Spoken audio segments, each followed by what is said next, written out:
Hey guys, what is up? I'm so unbelievably stoked. I just got a new camera, so I'm working out kind of all like the kinks and the stuff that are going on with it, but I am super stoked. So today I'm kind of starting a series, and it is going to be an extended metaphor that I'm going to develop over a course of 4 videos. And in this first video, it touches on it a little bit, but it really lays the foundation for everything that I'm going to cover in the next video. This series is really going into depth on finding yourself, and it's learning how to be yourself again and how to not care about what other people think, but to really figure out what makes you tick and who you are, and really kind of give you a launch pad for how to step into creativity, if that makes sense. Okay, so in this video, I want to talk about dreaming again and learning how to dream again. And so to really talk about that, I feel like the first thing we have to talk about is when you stopped dreaming and why you stopped dreaming. So I feel like in the timeline of this whole time span, we start off as kids and we're developing and we're dreaming, and there are possibilities everywhere. And just by design, because we're young, lots of things are new and lots of things fascinate us. And just by definition of us being young, possibilities seem endless because basically they are. And it's during this time of childhood when you're not fully formed that a lot of adults and teachers around you want you to be the best version of yourself. They want you to have a great life. So while you're still forming, they try to form you into a responsible adult because that's what they feel like will best serve you in the long run, is being a great adult. So that's what they do. They teach you how adults should work in society. And they give you a lot of should statements. And the thing with every should statement they give you, should do this, you should do this, you should do this, it closes off opportunities. For everything that you should do, they're closing off the opposite of what you shouldn't do. And so as they're training you during this really formational time in your life, they're training you how to not see possibilities anymore. They're teaching you how to narrow your focus and how to be more laser focused and be a responsible adult. And you want adults to like you and you trust them and you're young, so you're like, oh yeah, I should listen to what they're saying. They say that I'm good at this, so I'm gonna go ahead and listen to what they're saying. They're adults, they know more than me, so I'm gonna go ahead and listen to them. And so you stop doing the things that you used to be doing and dreaming the things that you used to dream, and you just accept it. You accept a lot of the truths that they give you, because why wouldn't you? These are adults, they want what's best for you. These teachers, these parents, these people have good intentions at heart. And then over the course of that time, we put on identities that aren't us. And that's kind of the problem with this whole thing. They see aptitudes in us and they see places where we can be responsible, but that doesn't mean that we love it just because we show an aptitude in something. You know, as children can learn things very quickly. I've seen 3-year-olds on skis, 3-year-olds doing gymnastics, 3-year-olds that are amazing singers. And what I've noticed is that their parents had a desire to do that thing. So their parents had a desire, they didn't go as far as they wanted to, and so then they really push that onto their child. And so then at a young age, you can learn anything really quickly, so then a 3-year-old becomes great at skiing or whatever it is. So then as time goes on, you get even more positive messaging that, hey, you're a really great skier. But you were so young that you don't really realize, is that something that you chose or is that something that someone chose for me? And so that's where the problem starts coming into play. And so you developed their plan for your life disguised as a dream. You know, because you can't go back to when you were 3 years old. You can't remember the first time probably that you got on a skis if it was something that really they instilled in you when you were really young, you know? So then you come into the school system and then coaches see, wow, you're really great at skiing. And then boom, the whole path for your life is set out. And that seems like the best thing to do because you have a strong aptitude at it. It's probably a more fun career than what lots of people are doing. But you have to look at the reasons why you started that thing in the first place. And was it truly your dream, or was it something that was kind of that you were groomed into? So if you look at society's equation for success, it basically looks something like, if you're good at it and it's a practical career, then that's what you should pursue. And that's kind of their 2 ingredients. Are you good at it? Do you have an aptitude? And is it practical? The problem with those things, the problem with the first one is, are you good at it? That was likely groomed. You can be good at basically anything, I think, at a young age. So just because you're good at it doesn't necessarily mean, you know, that's something worth pursuing. And then if you're just doing it because it's practical, well, that's constantly always changing. New careers are constantly being created all the time. So if you're listening to people and their scope of careers is what they saw when they were 20. I mean, new careers have been created, other careers are dying out. People don't actually have a good gauge on what's practical and what's not practical, and that'll just lead to burnout. And the biggest problem with both of these things is that they're externally formed. Society decides what's practical. You didn't get to decide that. And society, parents, teachers, they really encourage things that they value and made you good at things that they value. And so that's all externally formed, and that's kind of the problem with that. I've been listening to Taylor Swift's new album, Folklore. Anyone else been listening to it? But there's a lyric in, what song is it? Oh, I think it's This Is Me Trying. She has a lyric in the song, This Is Me Trying. And she says, I was so ahead of the curve became a sphere, fell behind all my classmates, and I ended up here. Anyway, so it's kind of an interesting lyric that I was kind of analyzing, and I was thinking that that's what a lot of people are doing. So you're a child, And then adults want you to be really successful. They want you to be ahead of the curve. They're like, oh, let me help them. Okay, so we're gonna give them a skill that they can monetize, they can get a career, they'll get really good grades, they can be in advanced classes, and we want you to be ahead of all your peers, get you ahead of everything. So then you do that. I've kind of followed that path where I got kind of ahead of my peers, got better grades than them, tried to be more successful, graduated college sooner than my peers, yada, yada, yada. So I did these things where I got ahead of my peers, but then, the lyric changes, the curve became a sphere, and so then it's kind of like you get behind all your peers. And the reason for that is because I didn't really have a childhood or that experimental phase of developing what I like. And so then that actually makes me behind. While other people were playing, I was getting turned into an adult.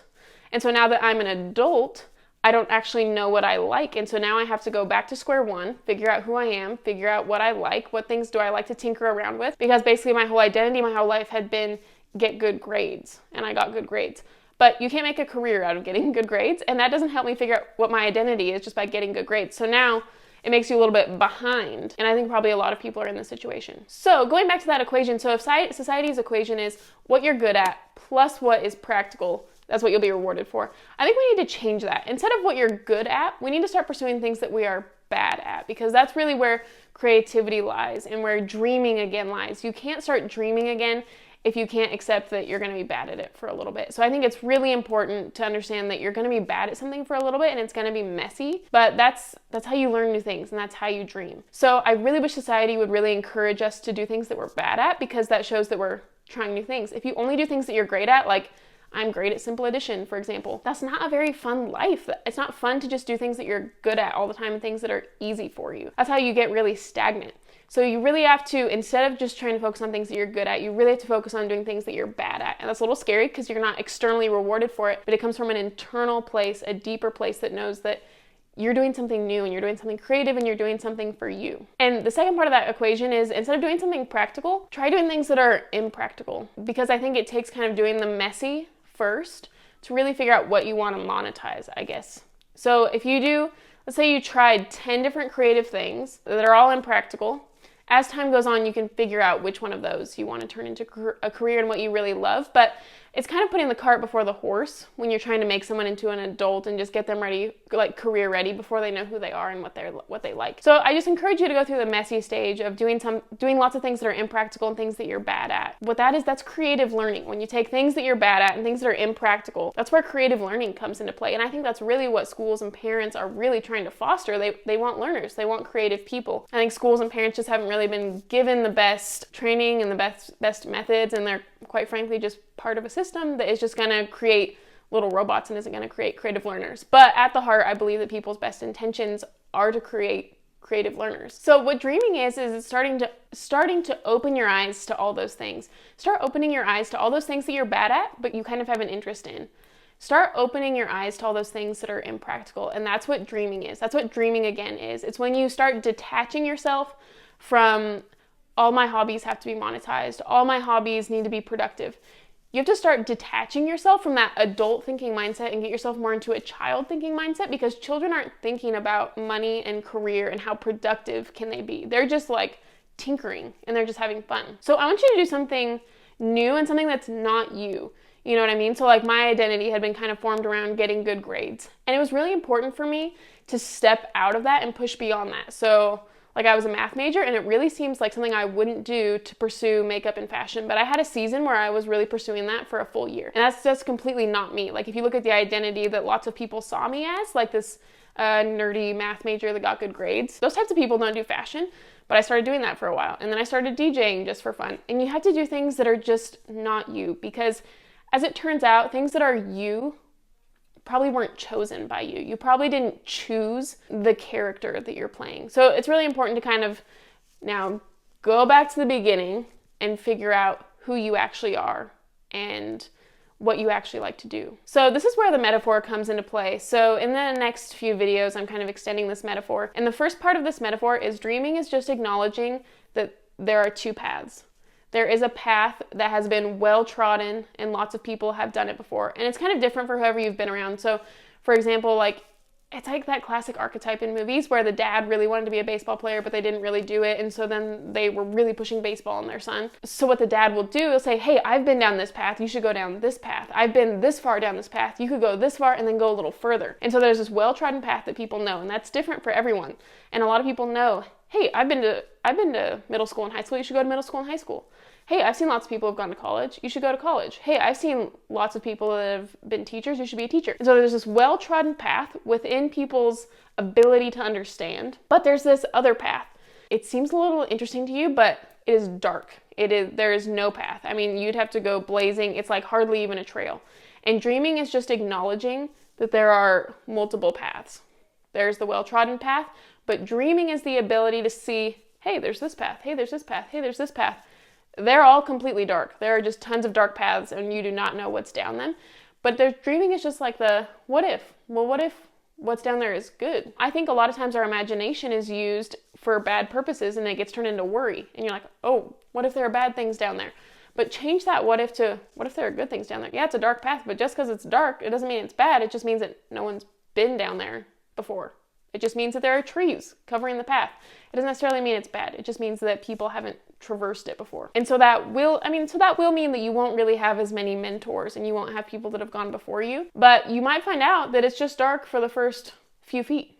And then there are people that have traversed that next part, and it might not be dark for as long as you think. I'm going to kind of extend this metaphor in later videos, but just for the purpose of this one, dreaming is realizing that there are multiple paths. And in the next video, we'll talk about, the courage to saying yes to which path you should go down and, what things look like a little bit further down the path. So my question to you today is, what do you want to do that you suck at? Okay? Like, you don't have any skills in it. No one's ever rewarded you for it. You just kind of have a nudge, like DJing or going into fashion or whatever it is. What do you want to do that you suck at? And you don't have to do it forever. I mean, dreaming isn't the decision to say, I'm going to do this for the next 50 years. It's just saying, what I want to do for the next few hours. What am I interested in for the next week? And so just for the next week, I want you to pursue that interest of something that you suck at. Not for any money, not because it's practical in any way, but just because you like it. So in this video, I really just started the metaphor about the paths and what that looks like, but I'm really going to do, in 3 more videos, I'm going to really develop that metaphor a little bit more. And we're going to go into what it looks like to get messy and how you can build that into something that you love and how you can really form your identity. So I hope you stick with me through these videos. I'm really excited about it. I think metaphors are super fun. So thanks so much for watching, guys. I really appreciate it. I look forward to seeing you guys in the next one as I continue this metaphor of dreaming and really developing the unknown path. Thanks.